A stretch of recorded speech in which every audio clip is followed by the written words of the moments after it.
Dear students, welcome to this web lecture in the Responsible Innovation MOOC. My name is Neelke Doorn and I work at the Philosophy Group of Technical University of Delft, and I did my PhD on responsibility in research teams. The topic for today is the problem of many hands and the distribution of responsibility in socio-technical systems.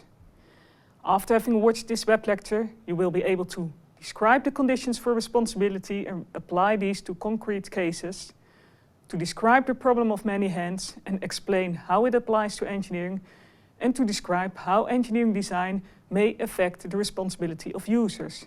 And it is important to distinguish between the responsibility of the engineers on the one hand and the responsibility of the users of technology on the other.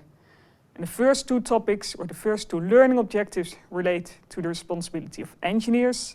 And I say engineers, but I mean all people that contribute to the development of technology or innovation. And the third topic relates to how engineering design may affect the responsibility of users of technology. Well, let me start with the responsibility of engineers. Engineering often takes place in large teams or networks of many people. And before we can discuss the responsibility of those groups, we first have to look a little bit deeper into what we mean when we say that an individual people or individual person is responsible. Well, usually we say that a person is responsible if the following four conditions are met. The first condition is the freedom condition. A person should be free to act and not to be under external pressure. So if I put a gun to a person's head and I ask this person to steal someone's wallet, this person cannot be held responsible for stealing this person's wallet. He was not free to do otherwise. The second condition is the knowledge condition. A person should have the knowledge that his action would lead to some negative outcome.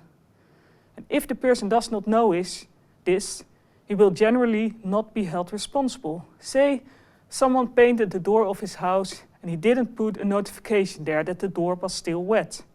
Well, if I happen to touch the door and thereby destroy the painting, it is not fair to hold me responsible or to blame me. I did not know and I could not know that this door had just been painted, and I should not touch it. The third condition is the causal connection.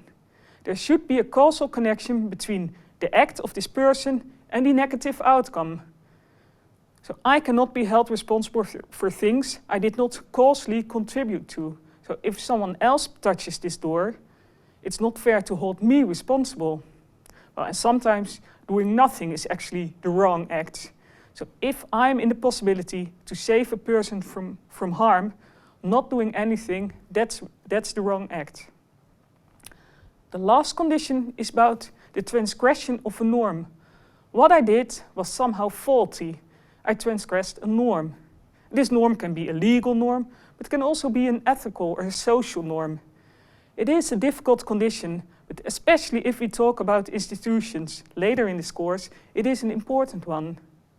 Institutions should be designed in such a way that they represent the right norms.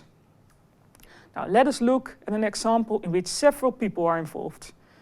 And I borrowed this example from the development of asbestos. You will see. Well, say there's a research team and they develop some new fire-resistant material. And there are four people involved. Person A is working in a laboratory and he's doing fundamental research into the atomic properties of a new material.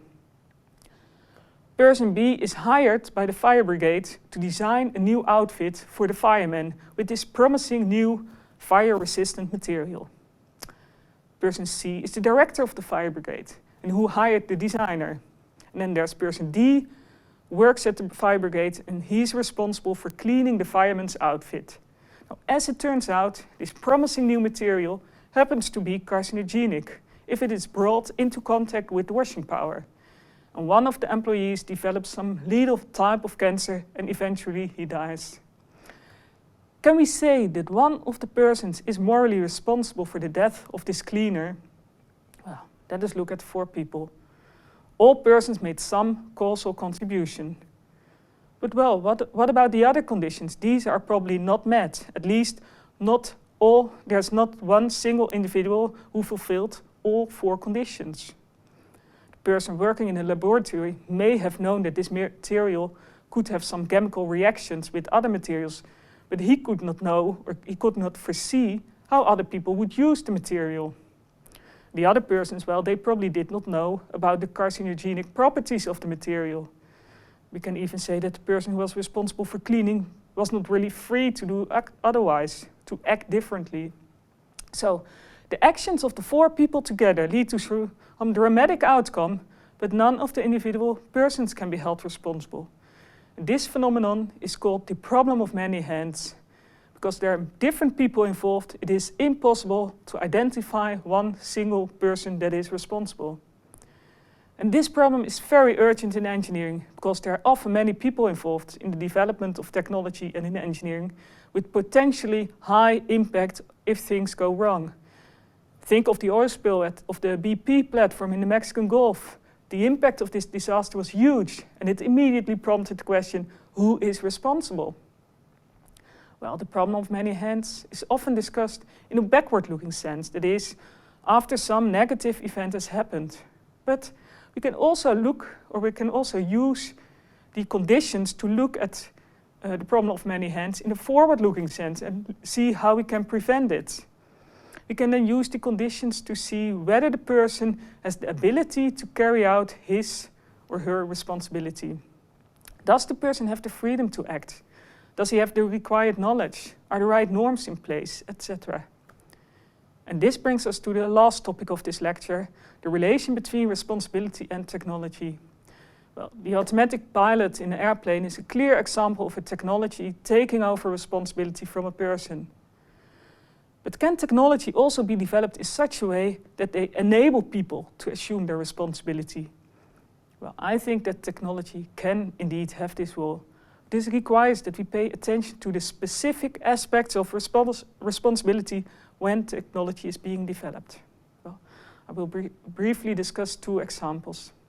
The first one is the V-chip. The V-chip is a technological device designed to prevent children from watching violent television content. A TV station broadcasts a rating, that's part of the program. Parents then program the V-chip by setting a kind of threshold level rating, and all programs above the rating are blocked by the V-chip when this chip is actually turned on. Well, some people argue that by using this V-chip, parents transfer responsibility to the TV stations because they let the TV stations decide on the exact rating per program, and thereby on the question whether their children are allowed to watch this particular program. As such, the V-chip seems to limit the freedom of parents. Other people say, well, the V-chip provides parents with more information on violent content, and as such, it gives them more freedom to check what their children actually watch.